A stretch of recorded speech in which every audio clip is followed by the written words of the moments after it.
the Whale Got His Throat, a fable by Rudyard Kipling, puppeteered by Bella, Jeremy, and Bobby. Once upon a time, there was a whale, and he ate fishes. He ate the starfish and the garfish, the crab and the dab, the skate and his mate, the mackerel and the pickerel. All the fishes he could find in all the sea he ate with his mouth, until at last there was only one small fish in the sea. He was a small stute-fish. He swam a little behind the whale's right ear, so as to be out of harm's way. Then one day the whale stood up on his tail and said, "I'm hungry." And the stute-fish said in a very small voice, "Noble and generous whale, have you ever tasted man? You know, human beings?" "No," said the whale. "What is it like?" "Nice, but small," said the stute-fish. "It's also nubbly." "Then fetch me some," said the whale, and he made the sea froth up with his tail. "One human at a time is enough," said the stute-fish, "and if you swim to latitude 50 north and longitude 40 west, you will find sitting on a raft in the middle of the sea with nothing on but a pair of blue canvas pants and a jackknife, one shipwrecked mariner, who it is only fair to tell you is quite resourceful." So it was that the whale swam and swam and swam as fast as he could swim, and there he did find on a raft in the middle of the sea a man with nothing to wear except a pair of blue canvas breeches and a jackknife. He was shipwrecked, and his toes were trailing in the water.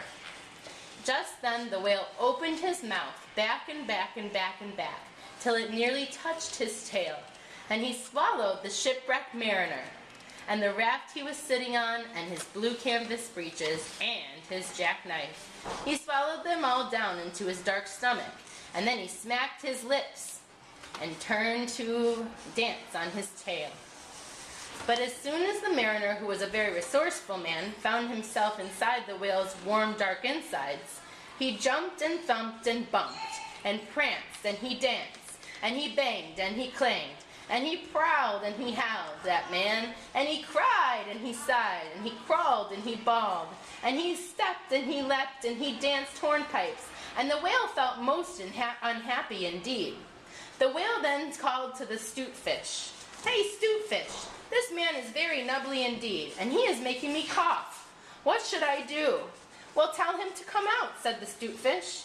So the whale called down his own throat to the shipwrecked mariner, "Come out and behave yourself. I am coughing."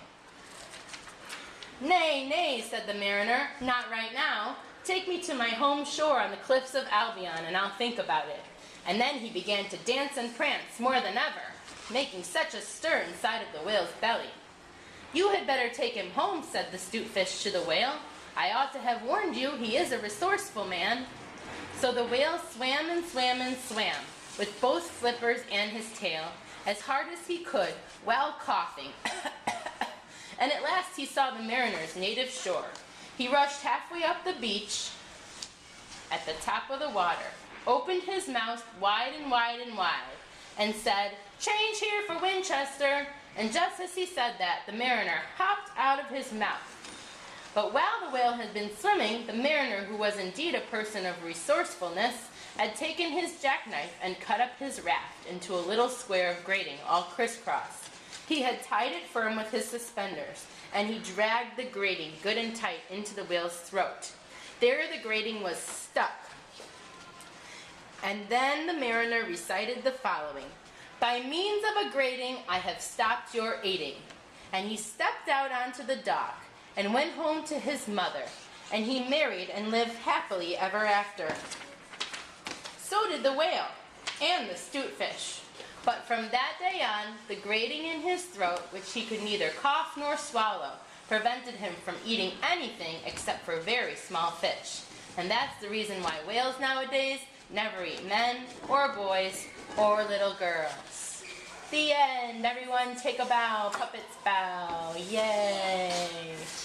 And red button.